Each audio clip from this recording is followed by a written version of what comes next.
Hello, and welcome to the Break Free Find Joy podcast. I am your host, Brene Sickles, and I really look forward to learning alongside you. This is a podcast where we're going to learn how to show up for ourselves so we can show up for our lives and really make every day count. I'll see you in there.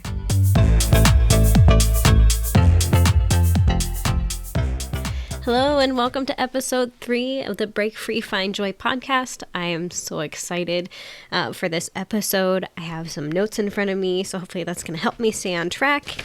And I also had Brene Browns' new book, Atlas of the Heart, that I received for Christmas, and I am so thankful and so excited. I already have so many notes in this book, and I think I'm only actually, like 9 pages in. But Brene Browns' work really helped me move from my fixed mindset into the growth mindset. And like she speaks in this book, she calls herself a map maker, I believe is the way that she phrased it. But she's uses her data, and she doesn't know all the answers, but she's learning along with us and trying to help us find our way. It's the way that she says it. And I'm super excited because I was already planning on doing this podcast about overwhelm, and she describes these feelings so well in this book. And so, yeah, I'm ready to hop in and talk about it.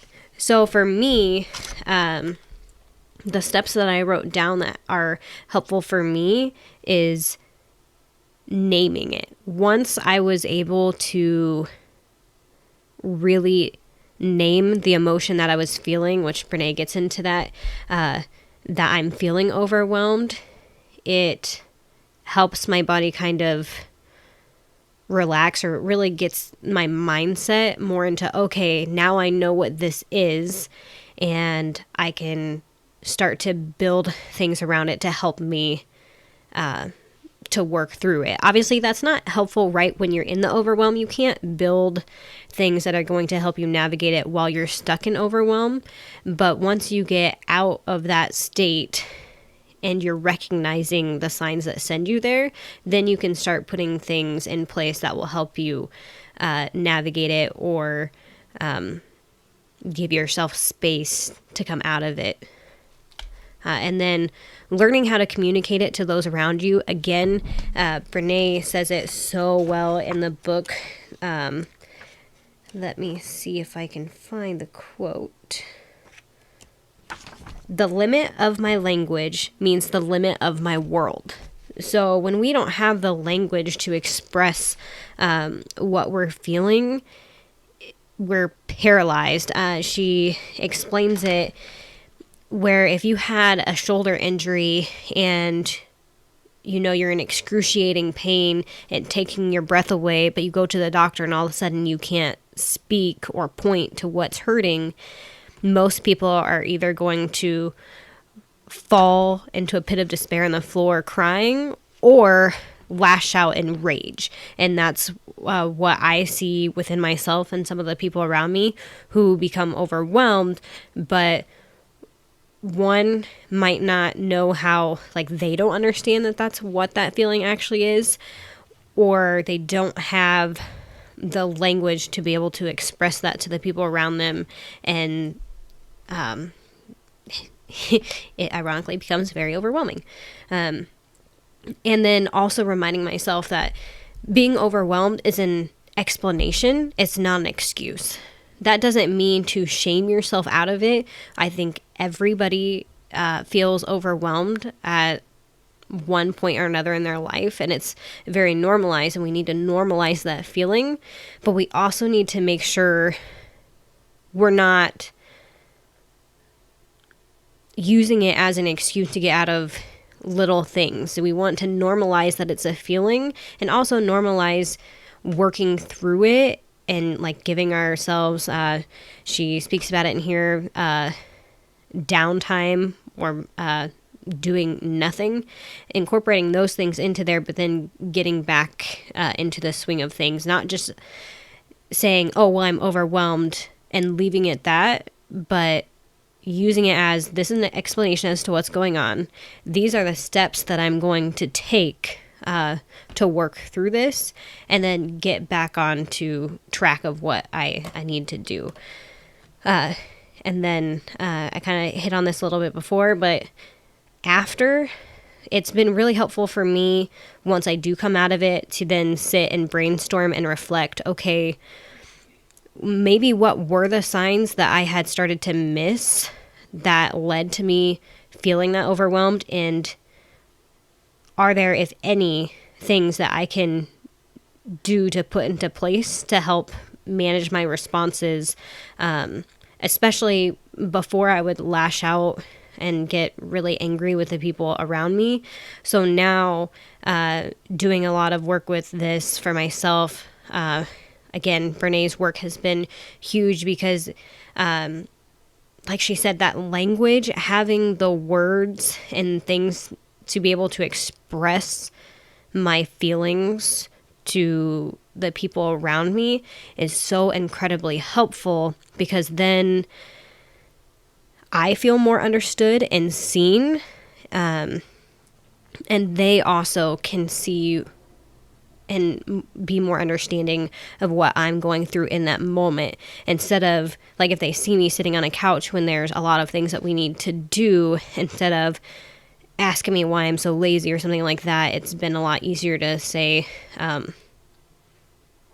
think Richard and I are doing a lot better with asking each other, how are you feeling, or something like that instead, and kind of go with checking in with the person rather than checking in on things, even when we're stressed. Obviously, that's a hit and miss because we are all learning, but that's been incredibly helpful for me. And then also boundaries are huge. I'm going to do a whole episode on that soon, but for me, I am a huge people pleaser and trying to become a recovering people pleaser. And so it's been crucial for me to really put boundaries in place. And she also says it really well in here. Let's see if I can find it really quick. It's a really good quote on boundaries. I believe it's, and that she quoted it from someone else, and I read it all the time. But essentially, the quote is, boundaries are there in a way, for me to love you and myself. And that changed my life when I heard that quote. I was like, oh, holy crap. Yeah. Once you overstep that line of helping someone, and then it becomes where you start to become a little bit resentful or something towards that person, that's no longer really helpful to you or them, even if they are using you. I mean, it really, at that point, it's more using you than there are boundaries that need to be set up. But really, it's just a lack of knowing your own boundaries. So I've put those in place. It's been really hard because I don't want to disappoint anybody else. And one of my trauma responses is being hyper independent, but also needing to be the person, like my role in, I would say in my family, as I was growing up and things like that, I was the helper. I tried to become the peacemaker, and I didn't know who I was without being the person to fix things or pick up the slack. So that spread out into every part of my life, being an overachiever at work and always doing more, and then being resentful because other people knew how to take time off and enjoy it and I didn't. And allowing that to be my identity. So when I left work, that was incredibly hard. And into my relationship with Richard, not being able to,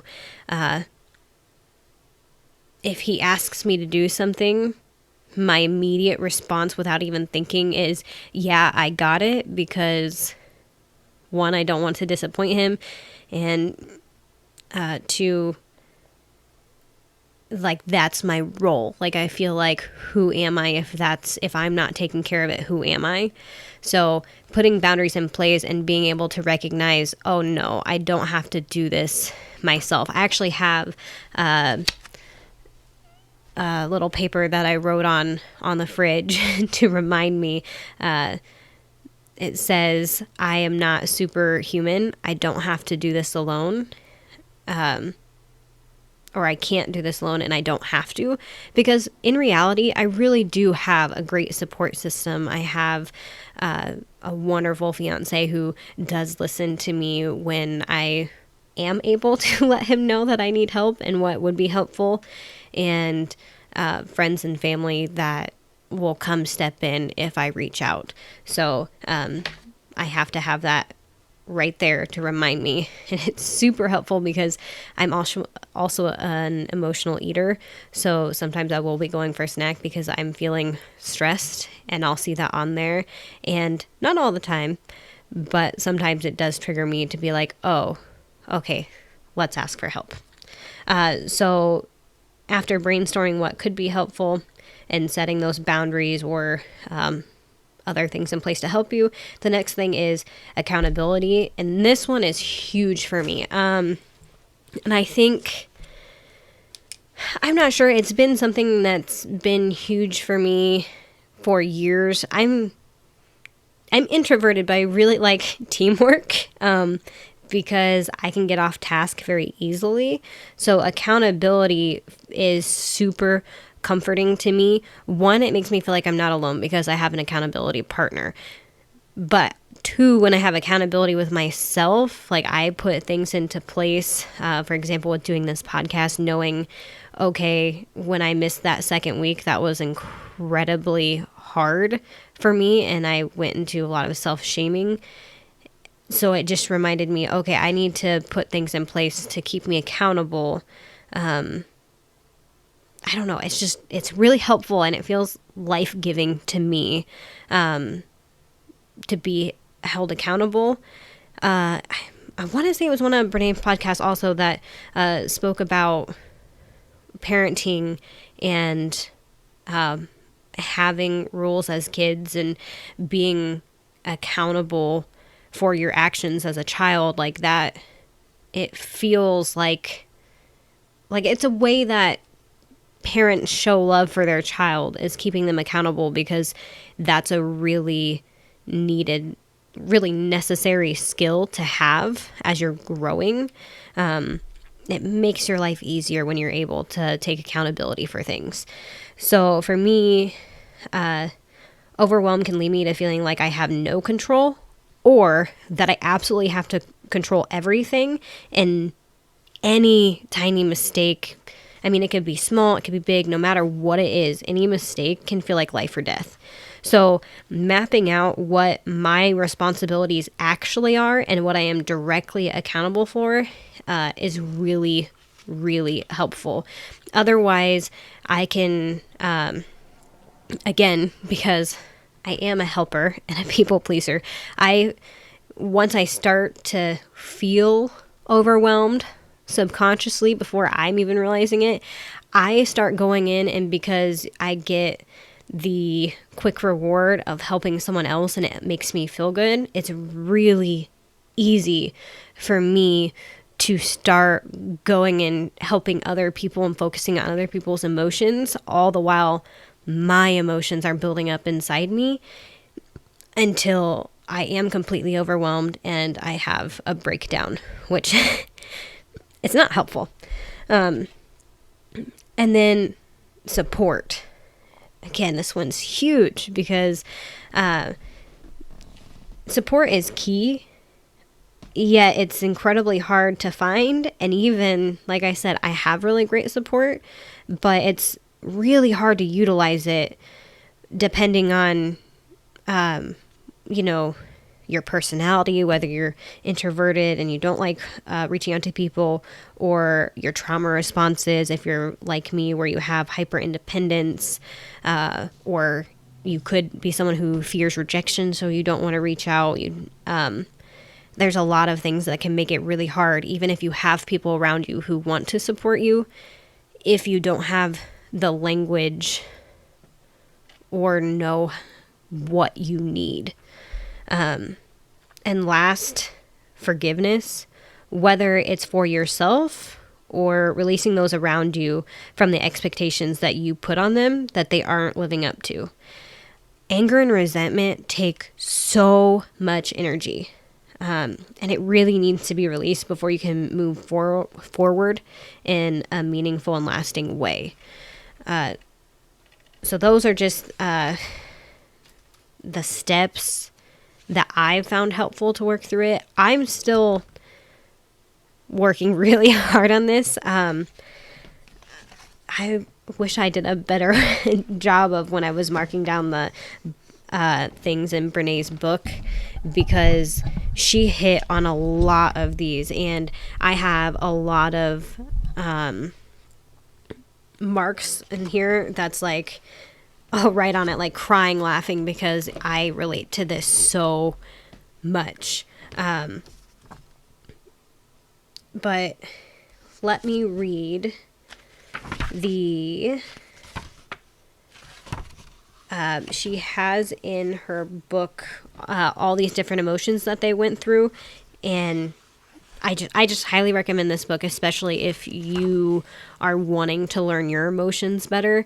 They did a study, and I think they had almost, I think it was 655,000 questions or comments that they went through, and all these things, and they came up with these different emotions, and then they really dive into them and explain them.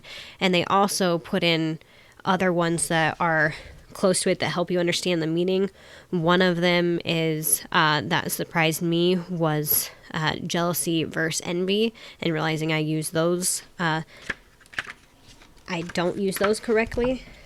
Let me see. I had that one right here too, just because this is fun and I want to read it out loud in case it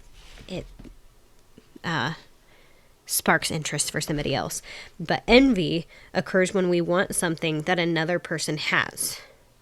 Jealousy is when we fear losing a relationship or a valued part of a relationship that we already have. So when I use jealousy in terms of like, I'm a jealous person, I guess then I use it correctly. But a lot of time when you see somebody go on vacation, you say, oh, I'm jealous. Or I think lately, sometimes I think one of the things that I've said a lot was like, I'm jealous of their lack of responsibility. Well, I'm not jealous of their lack of responsibility. I'm envious that they seem to have less to do than I do. And once I was able to see those for whatever reason, and they have the reasons and the research and the data in here, but really the shift in the words and having that correct word is just really helpful for some reason. They have reasons as to how language works with the brain, but I found that fascinating. So let's see here.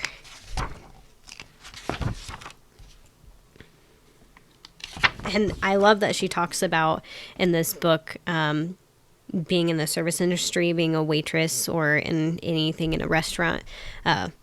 Also super helpful, because that's something I can relate to since I have worked in that industry. But so stress, we feel stressed when we evaluate environmental demand as beyond our ability to cope successfully.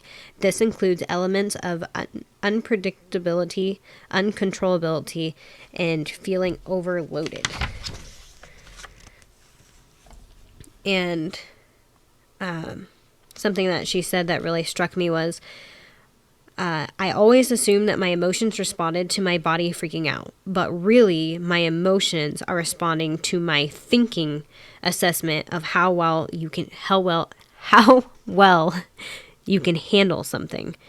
And that's huge. Again, it goes into the mindset, whether you're stuck in a fixed mindset or a negative mindset, or you're in a growth mindset, can really shift your perception of pretty much everything. And then overwhelm means an extreme level of stress, an emotional and or a cognitive intensity to the point of feeling unable to function. So I was worried when I first started reading this that maybe when I was saying I was overwhelmed, I wasn't using the correct word. Maybe I was being dramatic and I was just stressed.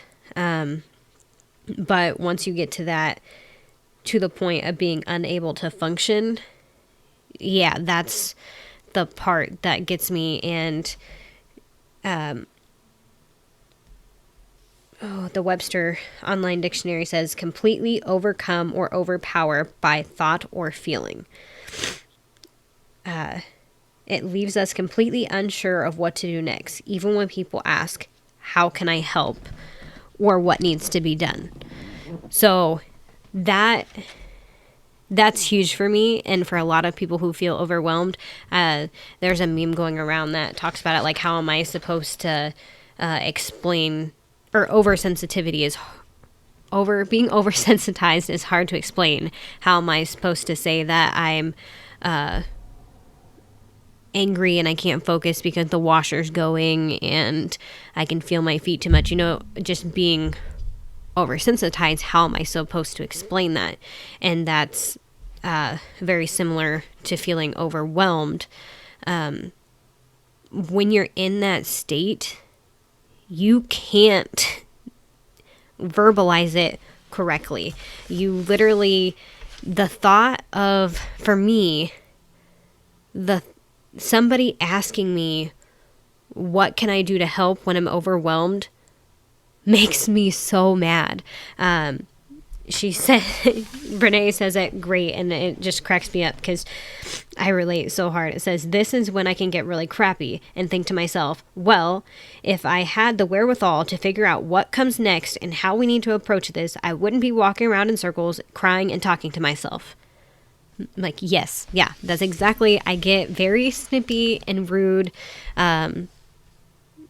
and or I just completely shut down because I know that I'm not going to say anything nice, but my thoughts are definitely negative. And I'm like, if I knew what the hell was going to help me, I would be doing it, but I don't know what it is. And you asking me is just giving me another thing to do, which is another thing on the list of things that I can't think of how to start.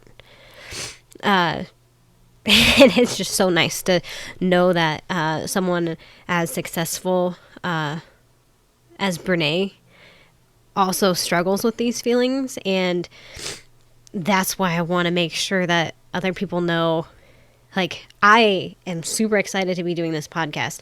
I am not perfect, nor even close to perfect.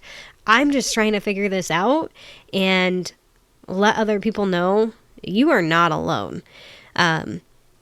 And help other people get the language to be able to express that to people around them. Like, I cannot wait to get further into this book. There's words on here that I didn't even know. On my defense, on 2 of them, they're German. So I looked at them and I was like, what is that? But the definitions are spot on. But they had done a study about feelings, and they had asked people, how many emotions can you feel and identify them correctly when you feel them? And the average was 3. That's anger, happiness, and sadness, I believe. So if most people can only identify 3 emotions, yeah, it's gonna be messy. If we don't have the words to say what we're actually feeling, man, what the hell are we going to do? You know what I mean? So it's incredibly helpful to be able to share what I'm learning with other people, just to hopefully allow them to express themselves more fully too, so that they can live a deeper, more enriching life and have the relationships that they deserve with the people they love. And so it's incredibly hard, because I wish that I had more to say with Overwhelm and give you like step-by-step things, which there are things that I find helpful, but it's also very specific to who you are and how you respond to situations, and it depends on what environment you're in, and whether this is career related stress that goes into Overwhelm, or if it's home, or if it's both. But I hope that these things can be helpful, that once you know the difference between stress and overwhelm, and being able to correctly identify, yes, I'm overwhelmed and I need to incorporate a little bit of nothingness into my day. Brene writes that I'm gonna spell this out loud, because I don't know if I'm gonna say it right. It's Kabat-Zinn, Kabat-Zinn, suggests that mindful play or no agenda, non-doing time is the cure for overwhelm. And that's really hard. I think a lot of us, we can go into not doing anything, but that doesn't mean we're not trying to think. It's like we're trying to muster through sheer will through it and force ourselves to do things, instead of really taking the time to sit and be quiet and not try to do things, like really try to not think or make a list, which sometimes can be helpful. But as she states here, the difference between stress and overwhelm, making a list and seeing what you can do step by step may be helpful when you're stressed, but when you're overwhelmed, really taking a step back and like she talks about, when you're in the restaurant, you say, I'm blown, and then they give you 10 minutes to where they're not going to ask you. People take over your stuff. They're not going to ask you what you need help with.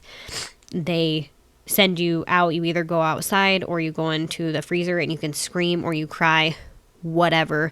But you have that 10 minutes to work out what it is, and then you're expected to come back in and work. That's the difference. With stress, you can reach out to those around you and still try to identify something that could be helpful. But when you overstep that into overwhelm, having somebody ask you what to do or trying to give somebody a list of what's going to be the most helpful is almost more exhausting and frustrating to you. So being able to verbalize that is helpful. I think a lot of times when it started to happen to me lately and Richard asks me what's going on or whatnot, I'll say I'm overwhelmed and I just need like I need a minute, or I don't know what I need, but I do try to step away. And then obviously I'm just reading this today, so this is going to be something else that I'm going to talk to him and let him know, like, oh, hey, I read this, and so now I know this, so maybe if you hear me say I'm overwhelmed, remind me that I need to step away, or we can brainstorm what are the things that have to be done right now. Like if I'm in the middle of a bath with the kids or something, what needs to be done now so that I can step away? I'm super excited for this. I love having more information and data, so that way it can help me know myself better. I think that's another key thing in working through overwhelm is get curious about yourself, what works for you, what doesn't, and try to do it without shaming yourself, because there's some stuff that works for other people great, and it's just not going to work for you.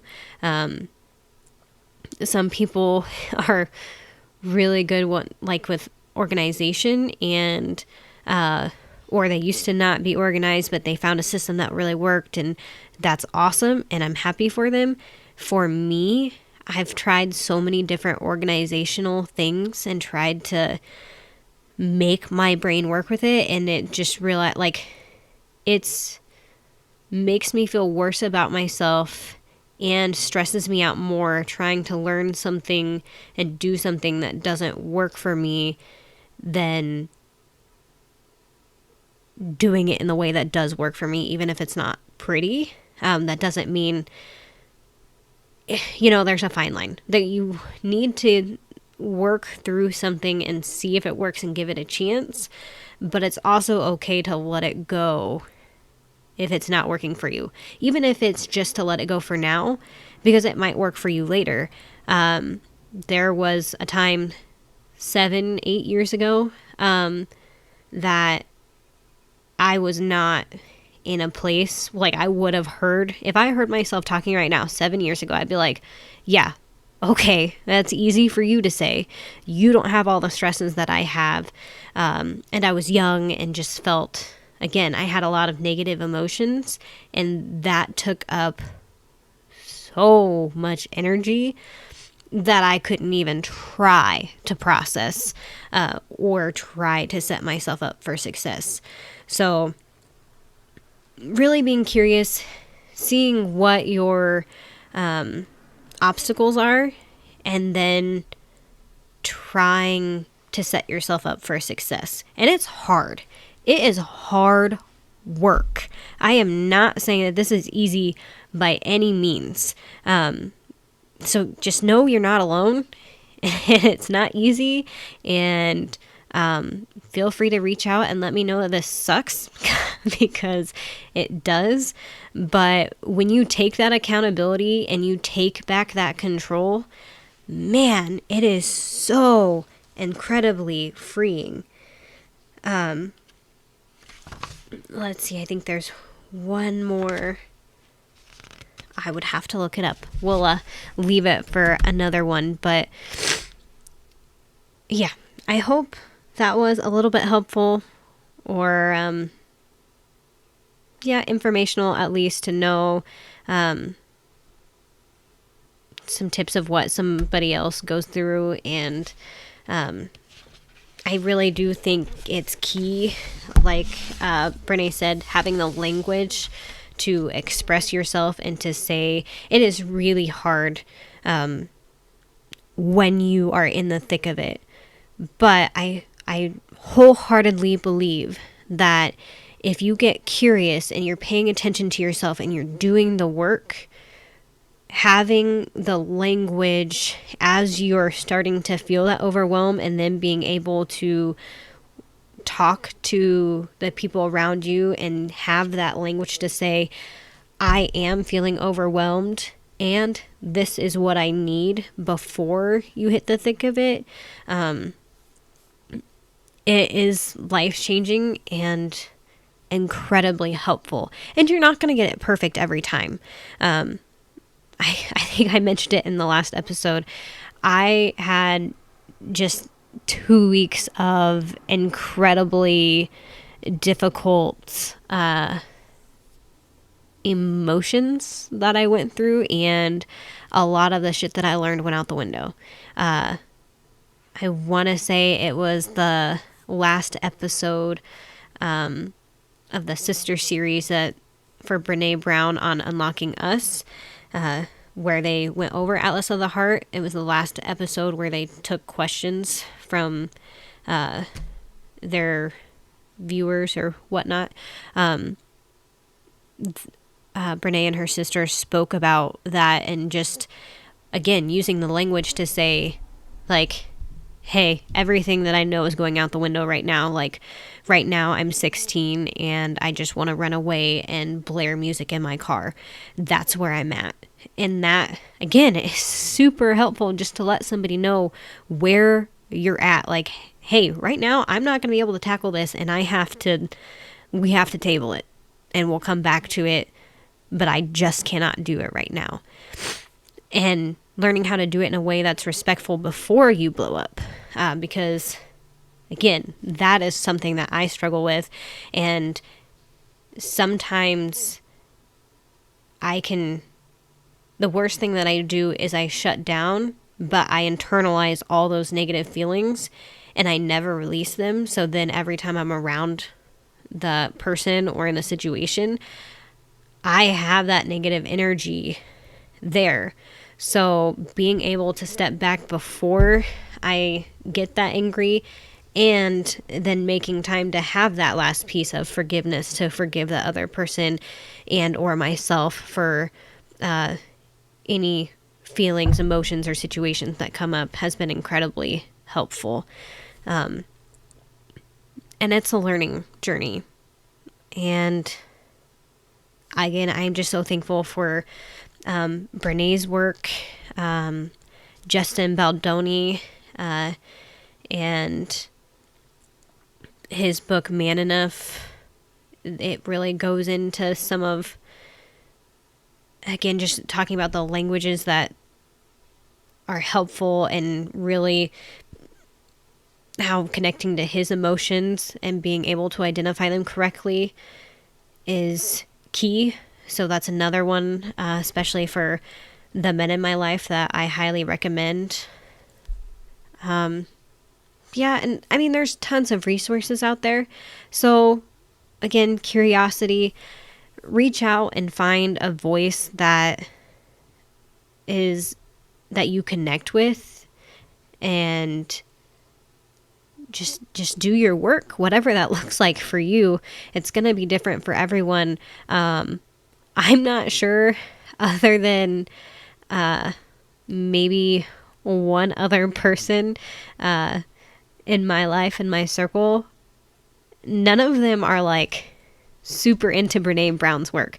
I, on the other hand, would devour, like, I am obsessed, and I have her audiobooks, and then Richard's been getting me the hard copies, and then I go back through them so I can write on them, and I listen to them, and that's what I identify with. But it's not what they identify with, which is cool, because then they're learning in these other ways, and they share it to me. One of my friends does a lot of, she is into astrology and doing that stuff. So when she's able to speak about it and that, like, I find that fascinating. It's super helpful to know what she sees and what connects with her and all of those things. It's just so fun. So for what it's worth, you are not alone.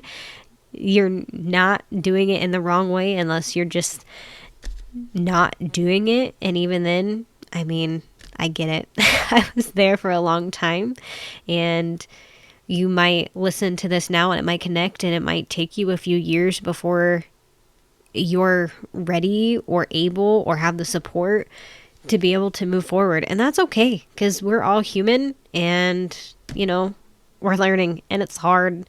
It's just life moves at such a fast pace now that it's really hard to slow down and do what we need to do. But I hope and pray that you take that time. If you're still here, you spent 40 minutes listening to a podcast, so I'd say you are on your way. I'm proud of you. I'm so glad you're here, and much love.